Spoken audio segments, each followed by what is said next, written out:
आता पाहूयात विस्तृत बातमीपत्र। खाकी वर्दीतील गुंडांना घेऊन शेतकऱ्यांच्यावर दडपशाही करणार असाल तर आम्ही खपवून घेणार नाही असा इशारा माजी खासदार राजू शेट्टींनी मुख्यमंत्री देवेंद्र फडणवीस यांना दिला आहे। तसेच पोलिसांच्या भूमिकेला जनरल डायरची उपमा देत प्रसंगी रक्ताचे पाठ वाहू पण शक्तीपीठ होऊ देणार नाही अशी भूमिका देखील राजू शेट्टी यांनी जाहीर केली आहे। सांगलीच्या खानापूर तालुक्यात शक्तीपीठ महामार्गासाठी करण्यात येणाऱ्या ड्रोन सर्वेक्षणाला शेतकऱ्यांच्याकडून प्रचंड विरोध सुरू आहे। रात्रीच्या सुमारास प्रचंड पोलीस बंदोबस्तात प्रशासनाकडून अधिसूचना नसताना सर्वेक्षणाचा घाट कशासाठी घालण्यात आला असा सवाल करत राजू शेट्टींनी मुख्यमंत्री, राज्य सरकार आणि पोलीस प्रशासनाच्या भूमिकेवर जोरदार टीका केली आहे। ते सांगलीच्या विटा येथे बोलत होते।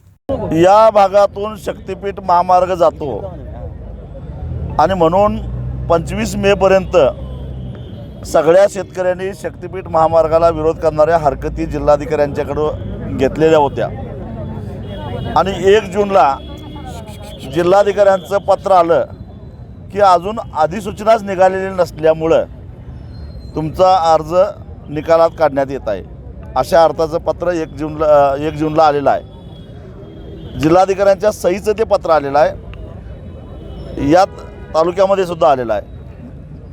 आणि असं असताना मग ज्या महामार्गाची अधिसूचनाच जर का काढलेली नाही, मग काल दिवसभर आणि काल रात्रीसुद्धा पहाटे 3 वाजता मोनार्क कंपनीच्या सर्वे करणाऱ्या अधिकाऱ्यांच्याबरोबर पोलीस, 3 DYSP, दंगल निवारण पथक आणि 3 प्रांत हे काय करत होते या प्रश्नाचं उत्तर आम्हाला पाहिजे आणि ते विचारणार आहे मी।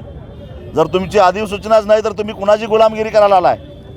हे खाकी वर्दीतले गुंड कुणाची चाकरी करायला रात्री अपरात्री आमच्या गावात शिरतायत। या इथल्या विटा पोलीस स्टेशनपासून भाग्यनगर 7-8 किलोमीटर अंतरावर आहे। त्या गावातल्या शेतकऱ्यांच्या मोटारीच्या केबली चोरीला जाऊन 15 दिवस झाले।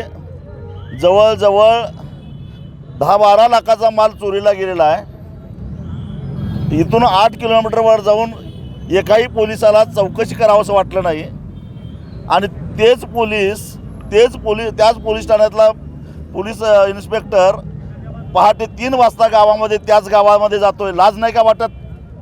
या विटा शहरामध्ये आणि परिसरामध्ये ड्रग पेडलरनी हायदोस मांडलेला आहे, अंमली पदार्थांचा साठा सापडलेला आहे। जिल्हा पोलीस प्रमुख तुषार दोशी हे कार्यक्षम आहेत म्हणून इथं आणलं आहे, त्यांना काय मुख्यमंत्र्यांच्या विश्वासातले आहेत म्हणून आणलं आहे का आंदोलन चिरडण्यासाठी आणलं आहे? त्यांनी या अंमली पदार्थाच्या विरोधामध्ये काय कारवाई केली? किती पेडलरना मुसक्या आवळल्या? सातत्यानं 17-18 वर्षाची पोरं खून खराबा करतात अंमली पदार्थाच्या अंमलाखाली। लाज वाटत नाही का पोलिसांना?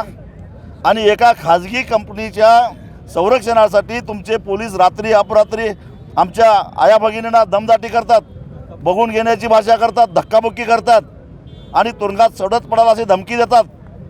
अरे इंग्रज तुमच्यापेक्षा बरे होते, परंतु हा सगळा परिसर क्रांतिशील नाना पाटलांच्या पत्री सरकारचा परिसर आहे हे त्यांनी विसरू नये।